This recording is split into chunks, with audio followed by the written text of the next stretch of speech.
That was Tuesday night. The Heat are back at it tonight against Cleveland, and it's time to welcome in Ethan Skolnick, who covers the Heat and the league at large for BleacherReport.com, and he's with us via Cisco telepresence. Ethan, welcome to the program. The Heat have not played since that game on Tuesday, and they've mostly downplayed the significance of a regular season result, regardless of which way it would have gone. But what did we learn about Miami from that game against the Pacers?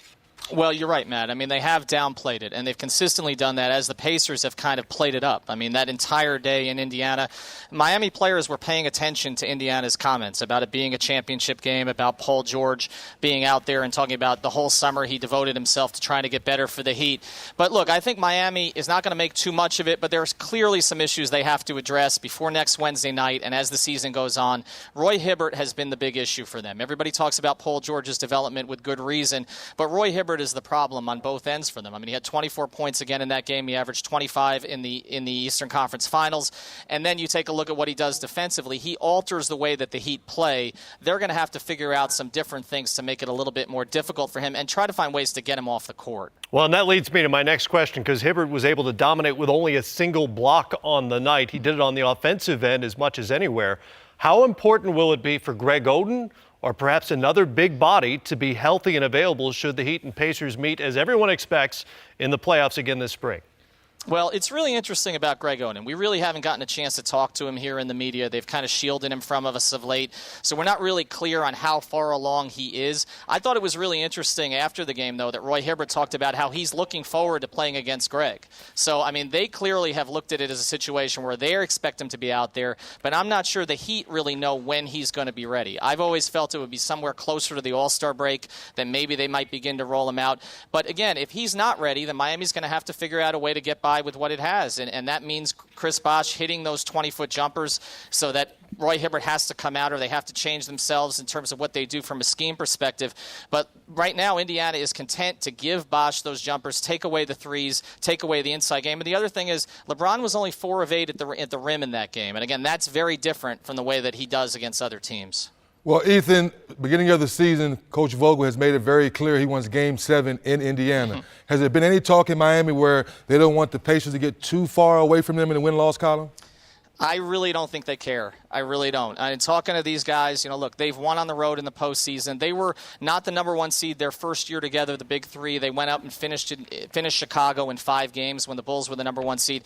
I actually have a theory. I think it might be better for the Heat if Indiana runs away from them a little bit. Because, look, nobody is going to challenge Miami for the number 2 seed. And if you don't have to push yourself in a battle the entire year with another team, then maybe you are a little bit more – it is a little easier for you to rest Dwayne Wade on the second night of these back-to-backs. It's a little bit easier to work Greg Oden in slowly, or work Beasley even further into the rotation. I don't think that getting the number 1 seed is really that big a priority for the Heat. We know it's a big priority for Indiana. Ethan, following up on that theory, do you believe that the Miami Heat can turn it on when it comes playoff time? And do you worry that they may not have enough gas in the tank to turn it on when it comes playoff time?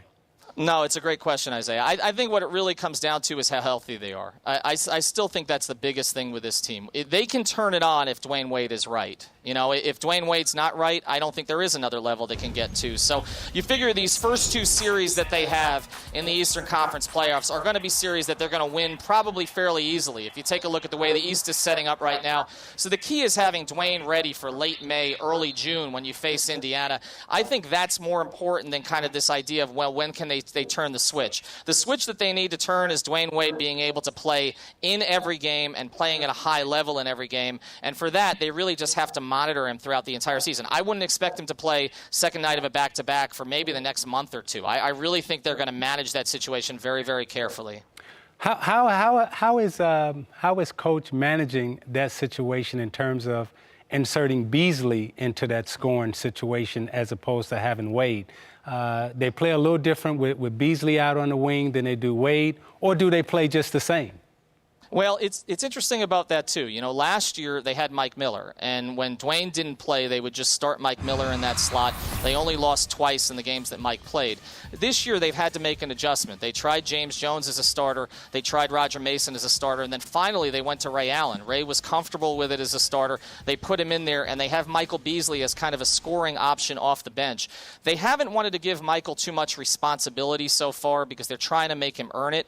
But he has earned a lot more responsibility as time has gone forward. I really think Michael's going to be big for them in the second half of the season, playing at the 3, playing at the 4. You take a look at what he's done. He's their 4th leading scorer right now. He's not playing tonight. He's shooting over 53%. And you know what? He's really competed defensively, and that was the big thing with him. If he competes defensively, Isaiah, he's going to play a lot because he's a natural scorer, and Miami really didn't have that off its bench last season. That was one of the big things with him. Maybe not the only big thing, but one of the big things with him for sure. And he has responded in Miami. Ethan, great to talk to you. Ethan Skolnick from BleacherReport.com. That's where you can read his work on the Heat and the NBA at large. Thanks, guys.